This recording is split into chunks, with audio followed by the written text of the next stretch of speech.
Welcome into the Beyond the Youth Room podcast. My name is Ryne, and this is Keith. And today we're going to be talking about the future of youth ministry, how to activate the homeschool movement for the gospel in your youth ministry. So stay tuned for today's episode.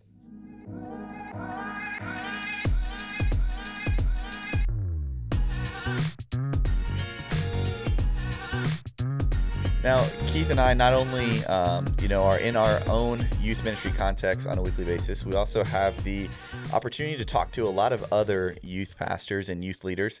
And one of the common themes that we see is all of them are kind of reporting an increase in the amount of students they have who are homeschooled or are private school.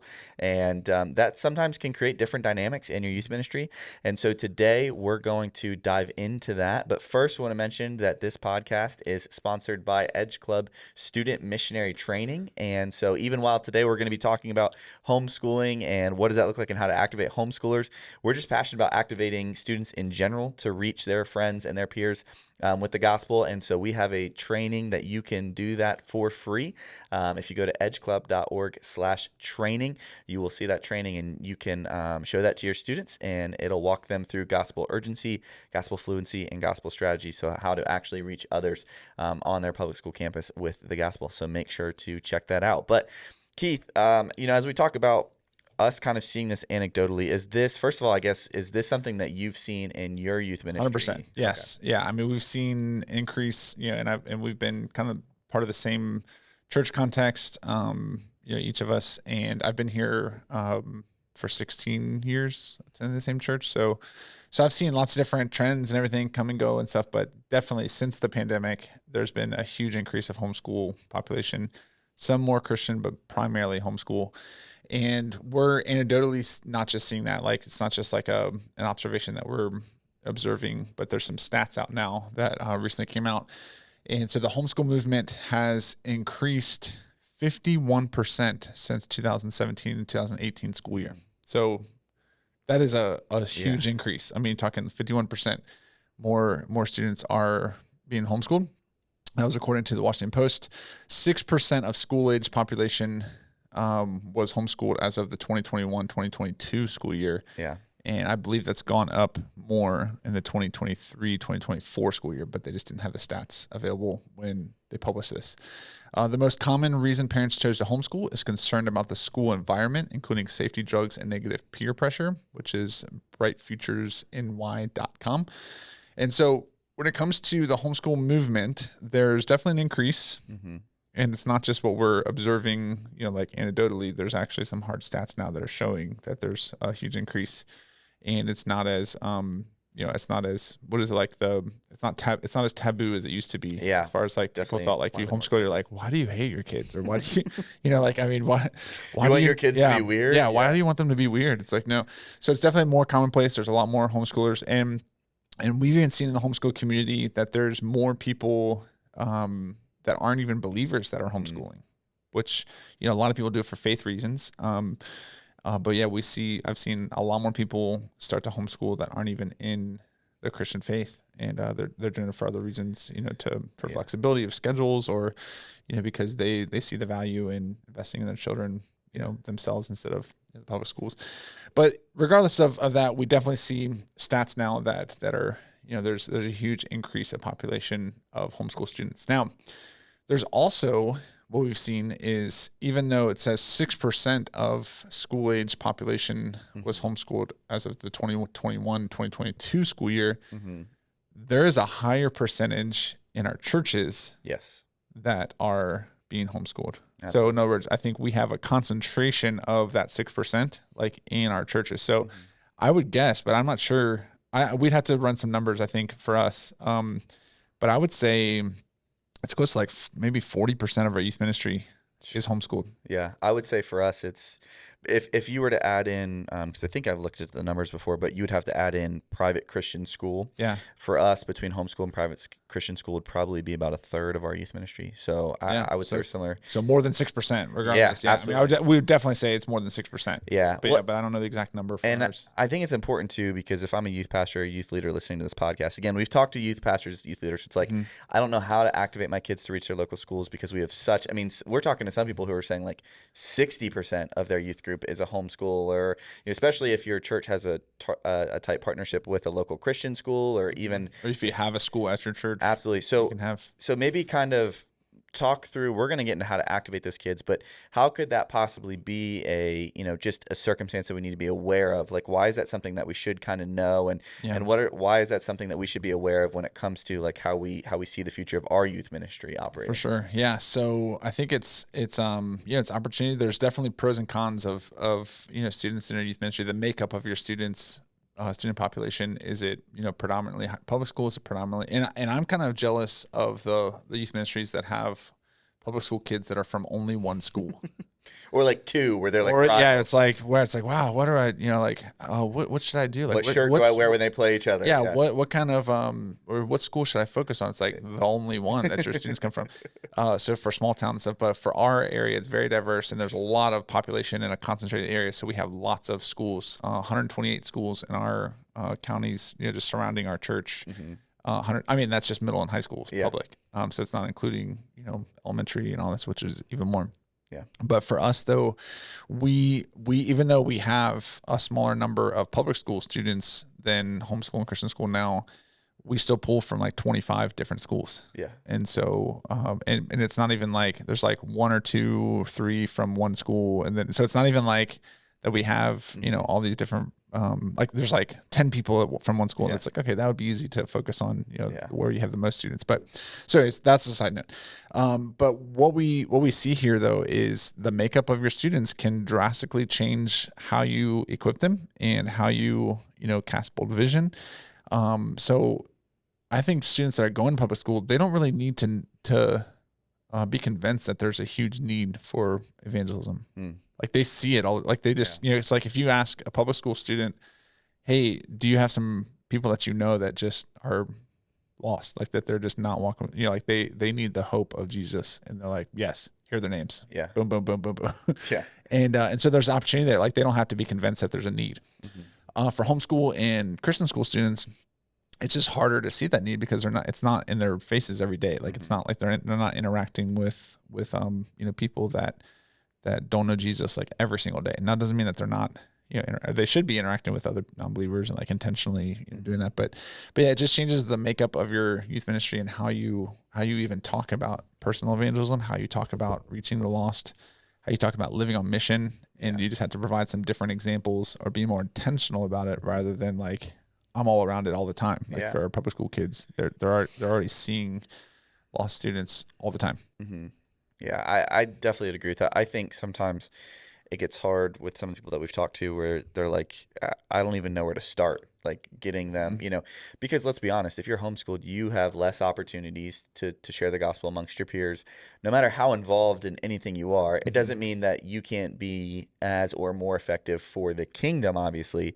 But yeah, if you go to a public high school around here, you have 2,500-ish kids in your public high school. And I've asked our kids before, because, there's the number who identify as Christian. I was like, whenever I've asked kids, I'm like, what percentage of your school do you actually think is like born again or at least living out their faith? I kind of get the same answer of like 2 to 3%, like every single time, no matter the school or who I ask. And so I think we do need to be realistic that you've even shared before with your 4 boys being homeschooled. It's like, for your kid to take an opportunity to risk a relationship is a lot bigger for them because they don't get as many opportunities, or that they have to be even bolder sometimes to step up and share their faith because their opportunities aren't as prevalent as everybody else. Where in a public school, it's like if it becomes awkward because I took a risk for the gospel, it's like, well, there's like 2,000 other kids I can be friends with, so it's not a big of a deal. But yeah, I think that can be challenging. So how do we activate them? Like if we were looking or talking to a youth pastor who's listening, who continues to see the number of increasing, rising 6th graders. We've seen it. It's like we've seen more and more homeschooled, it seems like each year. What advice would you give to somebody to activate them for the gospel to reach the lost and not just kind of not discount them, which I think we can be guilty of sometimes too, because if a kid walks in who's on his high school football team, it's like you have 50 people you can share the gospel with, like right now, like let's do it. Versus if a homeschool student walks in, sometimes it's even on us where we're like, well, they're they can't really impact anybody, and that's not biblical. So what advice would you Yeah. give to So I would say one, I mean, regardless of what percentage you have of homeschoolers, even if it's like all of them, like, I mean, I would just say, even if your church or, your youth ministry population is a higher percentage than the national average of 6% of homeschool, of school age children are 6%. And that's probably, it's a smaller population when you talk about middle school and high school. So like that's school age children. So that's like kindergarten through 12th grade. Yeah. And so I'll just say, like, regardless of how high our percentage is of homeschool or private school, there's no doubt that the vast majority of teenagers in our area are attending public school. Yeah. And there's just no hiding behind that. Like, we have to realize, like, hey, we as youth pastors are called to reach a certain demographic of people, which are teenagers. Where are the vast majority of them every single day? They're sitting in a classroom for 7 hours a day. And for us to just say, well, that's just where they are, but we're going to wait for, or just care for the ones that we have. Like, it's not an effective, movement strategy or youth ministry, like evangelism strategy, to say, oh, we're just going to focus on the ones that we have. But like, when I think there's such a strong, principle in scripture about like the one more, like the, focusing on like the one lost sheep, the one lost coin, the one lost, prodigal son, like that. And so where is that one more located? Like, statistically, overwhelmingly still in public schools, even if we have a huge increase of homeschool and Christian schools. So one of the ways that we do that is to help them see the needs of the lost, of people their age. And so one of the ways that you can do that is still in your gatherings, pray for specific schools in your area. Pray for, like, activate students, even if they're homeschooled, to go on prayer walks at the schools, like to arrange, time where you guys can meet together and just pray for specific needs. We have, campus ministries like Edge Club, and for after school, like, what it's like going into the office after school. Like, it's different than just showing up at the school during the day. Oftentimes, like, they're just like, oh, it's after school activity. So like they allow people to come in that aren't, students at the school. Or so we've had homeschool students that have been part of an Edge Club at a public school because they can go after school. And so they're kind of on the front lines too, of just helping, other students that are in public school to be activated. But yeah, just, I mean, number one is like, help them to see the need of the lost. The vast majority of the fish that we're trying to catch, as far as like, if we're fishermen, we go where the fish are. Yeah. And if we're trying to reach other teenagers that we're going to, activate a generation to share the gospel with their friends, we have to go where the fish are. And so there's a huge need there, regardless of our increased stats of homeschoolers within our churches. Yeah. I think part of helping them see the lost too is to see the biblical command to go into the world to reach the lost. Is, as you were talking about, where a lot of the conversations we have with kids, like, okay, who'd you share the gospel with? And the number one reason homeschool kids say they didn't share the gospel is what? Oh, I don't have anybody. Yeah. And it's like, well, biblically, that is an issue. If you don't have anybody that you can share the gospel with, biblically, we are now at odds, because the Great Commission is go where the lost are. And so while that doesn't mean that, hey, you need to, change your entire lifestyle in order to make that happen, it's like just conversations with the parents. So if I've had conversations like, well, my kid goes to a Christian school that kind of partners with Homeschool, and it's like, oh, well, cool. Like, do they have any opportunity to share the gospel? It's like, well, not really. It's like, hey, well, do they play any sports? Yeah, well, they play on a Christian homeschool team. And it's like, okay, well, and they're like, well, wouldn't you want your kid to be in a Christian environment? And I'm like, well, of course. I said, but if we're saying, hey, their education is going to be with other Christians, and then their sports are going to be with other Christians, and then, even for job, it's like they're going to work at the Chick-fil-A, because Chick-fil-A is kind of where, it's like, hey, where are we really exposing them to the needs of the lost, to see the burden and the brokenness that sin really causes, which we know that sin can wreak havoc no matter where you go to school. Yep. We want to be clear about that. But it's like, are you giving them opportunities to see the fact that the world is lost and dying and on its way to hell if, if it weren't for Christ and they accept his message? So I think, I would definitely rubber stamp, like, seeing the needs for the lost. And I think too, another way we do that is by creating crossover with our public school, private school, and homeschool kids. And what do you mean by crossover? Yeah, I think, for instance, oftentimes there's a temptation, even for us, like, for instance, even when we're going in small groups, it's like, oh, well, this parent might be upset if this kid hears about something else. And oftentimes we shy away from that. And the reality is, like, no, this is what people their age are dealing with who are in this, public school environment. Like, and so you kind of create this healthy, encouraging one another, where the public school kids can kind of share like, hey, this is what my friends are dealing with. Like, this is what's going on. This is what I'm facing. And your kids who aren't in that environment, it kind of is like, whoa, like I didn't realize like this is what's going on.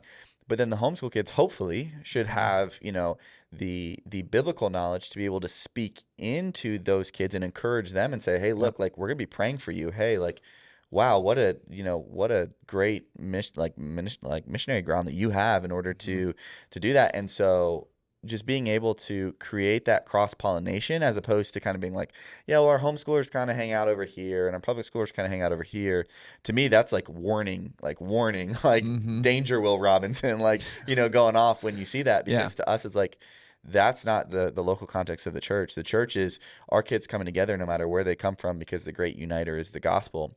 And so I think when we can help them see the needs of each other and the challenges of each other, I think it kind of almost in a way, like, for lack of a better term, like kind of humanizes each other to be like, the public schoolers aren't like, what do you do all day? And the homeschoolers aren't like, you waste how much time, getting them to be able to see that, I think is huge. Yeah, definitely. And so just to, obviously to treat students equally when it comes to like, no matter what school their family is chose to send them to, whatever, like, there's even certain circumstances where, like, they would, like, the parents would love to homeschool or private school, but it's like because of money or because of like, their life situation where they just can't physically have them home for like, they have to work, both parents work because of all these different reasons of why. So, and we want to be careful not to, ostracize people that make different decisions about schooling, because it can be a very conviction based decision. Yeah. And so we want to make sure that there's not like a hard and fast, like, this is, I cannot believe anybody that would send their students to public school. I can't believe anybody that wouldn't send their students to public school because of the missions opportunity that So, there's definitely good arguments on both sides. And when it comes to that, just to even be sensitive to families that have made a decision about this, like based on a conviction and their values and everything. But also to help families to think through critically what that looks like, to say, because we were talking about this before about like how to not make a decision on schooling based on fear, fear alone, like where it's just like, I'm afraid that my kid might be exposed to this. So I'm going to, and we've talked about this before, but about how, evil comes from within usually. Like it's, even like the most protective people still have really secret sin struggle. A lot of documentaries about that. Exactly. Yeah. And so we look at, and so all these different things about how, we just got to be careful to not, to have a biblical view of evil in the world and sin nature, and how it's not always outside. It's, within, like we Paul warns in Acts 20 about the dangers within. And he spends the most time actually focusing on the dangers within, not around us or among us. He's like, the dangers within is where he spends the most words addressing. So all that to say, we create a crossover with students from public, private, homeschool, but then encourage them to even develop relationships with local schools. So themselves, they can get involved with. I think there's even a policy like in our area where how many classes they have to take where the homeschoolers can play public school sports. I think it's the Tim Tebow rule, because it's kind of based off of him, because he was homeschooled but played public high school football. Yeah, I think it's 2. I think you have to take 2 classes. I think it can even be online, like 2 classes online, but you can still play a public school sport. So even just having that, relationship with the school, but also as youth leaders developing relationships with the school. So like if your student ministry is only homeschool or Christian school, do you have a relationship with public schools in your area to where, you can invite non-private or homeschool students into your youth ministry? So even just personally developing those relationships and finding out ways that you can serve the local schools, because again, statistically, that's where the most of the teenagers are, no matter what community you're in. In America, that seems to be the norm, is that the vast majority of teenagers are in public school still. Yeah. Okay, so let's dive into some rapid fire questions around our topic today. So we actually, I don't think everybody knows, but what was your schooling experience growing up? Because you were raised in a Christian family. And so were you homeschooled? Were you Christian schooled? Or were you public schooled? I'm a homeschool dropout. And you were homeschooled? I didn't even realize that you were homeschooled at any point. So my parents taught in a Christian school. Okay. And then once they started having us kids, my mom stayed home to homeschool us. So you have the variety. Well, it gets better. So my sister, who's she's 6 years older than me. My other sister, she's 4 years older. So my mom homeschooled them, and then she made it to like where all the way through. Well, she made it to where my oldest sister was in 6th grade. Okay. My other sister was in 4th grade. And at that point, I entered kindergarten. So she started homeschooling me. And at that point, there was a lot of different family dynamics going on in our, just kind of going on with my mom, like losing family members and my dad working all the time. So it was kind of like a big, like, change in our family structure to where we were a Christian family, but my dad really understood like my first priority is not to my job. It's to, ultimately God, but my family. And so my mom actually ended up, she's very open about this. She had a nervous breakdown. Me being one of the main causes of that because I was 5 and I would not listen to my mom. I wanted my dad, as any 5-year-old boy does. And so she ended up having a nervous breakdown. And because of that, we all had to go into the public school system because she felt pressure. Like if she was going to be like a good, this was the late 90s. And it was like, well, if you love your kids, like you're going to homeschool them, like you're going to do it that way. And so for her it was almost like a source of like, she felt pressure to homeschool us. And so she actually had panic attacks, severe panic attacks. And it was so bad that like she couldn't continue to homeschool us. And so we all went into the public school. And so my joke is that like I got us out of the homeschool, like in public school. But my sister, 6th grade, she went into public school. My other sister, 4th grade, she went into public school and I went in kindergarten. So like I really don't remember much of homeschool. And then my dad is taught in public school for, man, this is like year 37 for him teaching, and I think this is like year like 28 in public school. So yeah, we're like experienced all of it, but really I was public, in public school growing up. Yeah. So. Wow.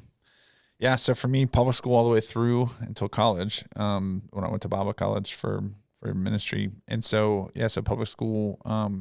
But we had like a long line of family. So like like my mom and grandmother went to the same. Like, it was like a very small town. So I'm the 5th generation to be raised in the same town. Go Tigers. Yeah. So we were homeschool. That's how I met my wife. So she was I'm sorry, I said we're homeschool. Yeah, we were public school all the way through. That's how I met my wife. So we're high school sweethearts.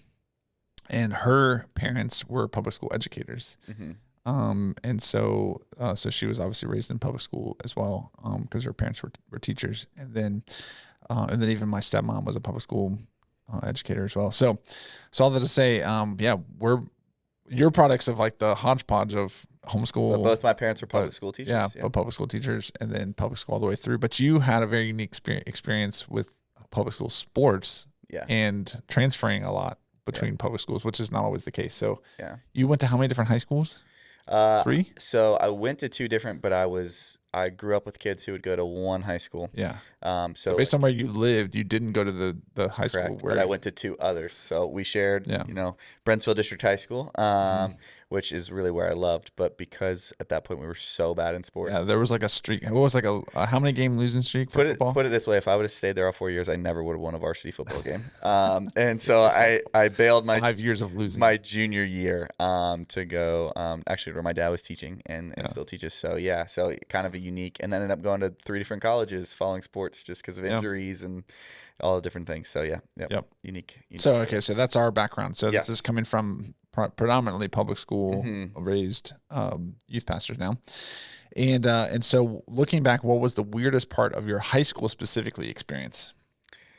So I know what you're going to say, and that probably would be my number one answer. Yeah. But I think looking back, I didn't realize it at the time. This idea that, hey, we don't want to teach faith. We're just gonna we don't want to teach you what to think. We want to teach you how to think. Mm-hmm. And looking back and realizing how much your worldview shapes how you see everything, it's like that's literally not possible. And just kind of so having, as like it's depicted in God's Not Dead, where like the professor stands up and is like, God is dead, and like that happened, for me in my freshman biology class, where I remember my teacher looking back on it, he would equate God to a flying spaghetti monster in the sky. And, this idea that like we were in like this public school system is just supposed to be like neutral. Like we're not going to teach God, but like we're not going to tell you what to think. And we'll get into it a little bit in a second of like what should our view be of that, but just kind of this false ideology that like, well, we can just educate you regardless of our background. It's like it doesn't work that way. Like your worldview shapes how you see everything. And yes, we believe even now to relative truth or absolute truth. Like how can you teach math where you're not quite sure that absolute truth exists? It's just looking back, I was like, this really didn't fit. But I think if I had a number one answer, it'd probably be what you're going to say, because I had some experience with that too. So well, Keith, so looking back, one of the weirdest things in high school were the teachers and coaches that I had. They were all like really interesting characters.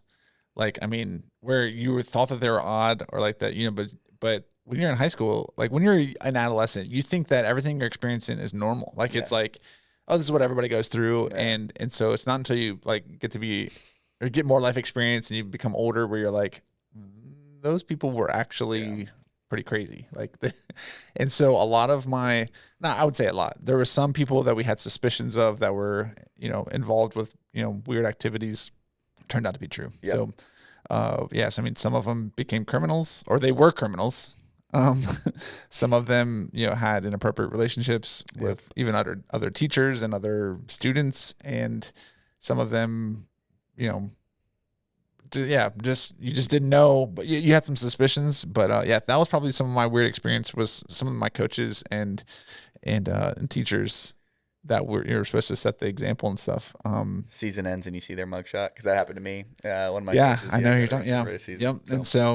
And so there was definitely some scandal. And I guess the scandals is what. So eventually they came out, but when you're in like not involved, we all knew. We all knew. Yeah, there was some suspicions and stuff, but know, like there was no confirmed until it was confirmed. Yeah, and you're like, I see that. Yeah, and some of them were like, pretty sure an alcoholic. Just like you're coming to school and I think you're drunk, but I don't know. Like, you know, and then it turns out, they were, or, you know, things like that where there was a lot of, interesting things like that. And now I'll preface this, or I'll not preface this because that would be before. I will say this too. Revise. I will say this, that we had a good school comparatively. Like, I mean, it was, you know, like our high school was, I mean, it still wins awards. Like it's like one of the best rated schools in our county. Like it's, you know, and so needless to say, like, it's not like we're, you know, living in a crazy world that, you know, that, I mean, where it's like a 1-star school or something like that. Like, I mean, there's actually really highly rated school, but they're still just,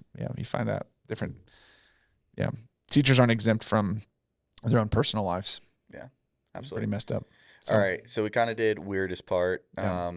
What was your favorite part of your high school experience? Oh, I mean, so what kind of called me into youth ministry or like gave me a taste of youth ministry was like really living out my faith among my peers. And so yes, living missionally in public school was probably my favorite part. So I just got to see a lot of life transformation. I saw a lot of my friends come to Christ, including my wife. So when I first met her, she wasn't a believer. And so we, I ended up sharing the gospel with her and she became a Christian. And then we later dated and got married. So I would say my favorite experience is seeing the life change that can happen when a teenager is activated for the gospel. But then, of course, an auxiliary result of that is my wife. Like that, I got to meet my wife in high school and see how the gospel transformed her. So my favorite part of high school. Can you top that? No, mine actually sounds like terrible compared to that now.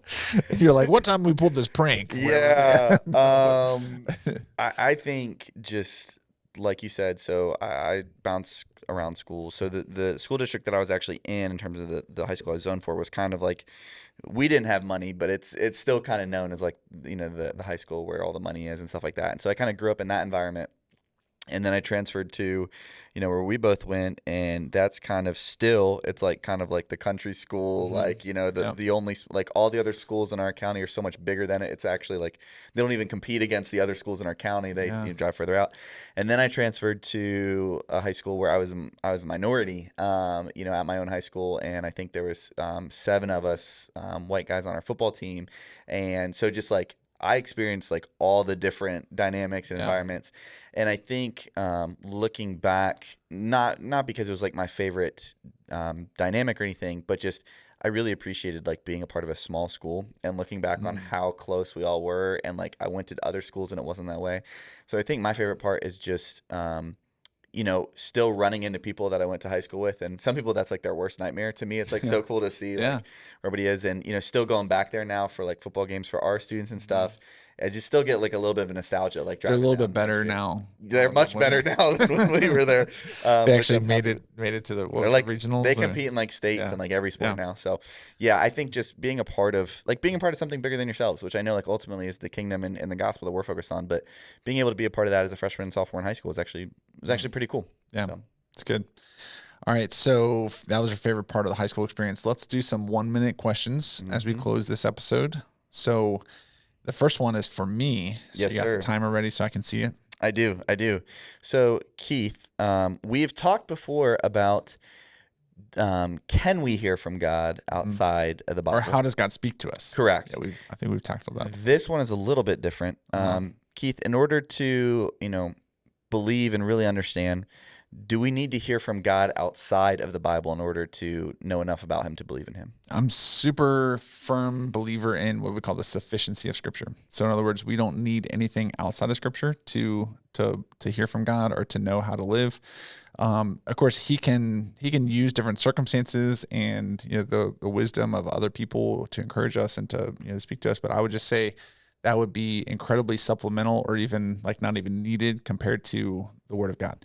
And so there's a growing movement of people that try to listen for the Lord or try to hear extra biblically from God for specific things that they need from their lives. And I would just say that there's danger in that because we can be deceived ourselves. We can, our hearts can convince us of just about anything. Jeremiah 17 talks about how the heart is deceitful above all things. And so if we're listening and we're trying to intently listen for God outside of the Bible, we can ultimately hear something that might not be from him. Yeah. Man, you're getting better. That's 58 seconds. Look at you. All right. So your question, man, this is right on our topic here. Yeah. It's almost like we planned it. Yeah. Okay. So for you, Ryne, should Christians homeschool their kids? Biblically, there are principles that at first might seem opposing. So you see Deuteronomy 6, where you shall teach these commands diligently to your children. And so that would say, oh, well, then we definitely need to be the ones instructing them. But you also have the Great Commission, which is go into the world and make disciples. And so at first, those ideas might seem opposed, but they're really not. It's just about individually as parents, God has given you the authority to figure out how that plays out in your family.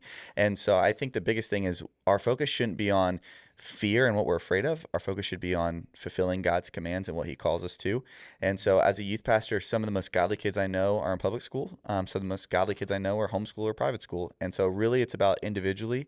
But the question to the parents is, are you diligently teaching your children God's commands and biblical truth? And as long as you can stand before God and say, hey, we made the decision because we felt it's what God was calling us to, then I don't think it's our job to point one way or another and tell people, you need to do this, you need to do that. Yeah.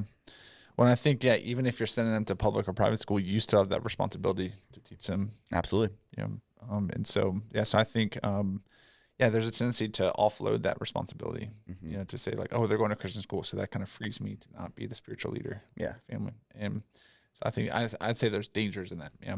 And so, should Christians homeschool their kids? I think the answer in one word would be depends. It depends. Absolutely. Okay. Well, that concludes another episode of Beyond the Youth Room podcast. Thank you so much for joining in. Again, you can check out our student missionary training at edgeclub.org/training. And we also have put together a free resource of our free vault of resources that include many helps to be more effective at youth ministry. And you can access that for free as a youth leader at edgeclub.org/vault. So again, thank you so much for tuning in for today's episode, and we hope to see you on the next one.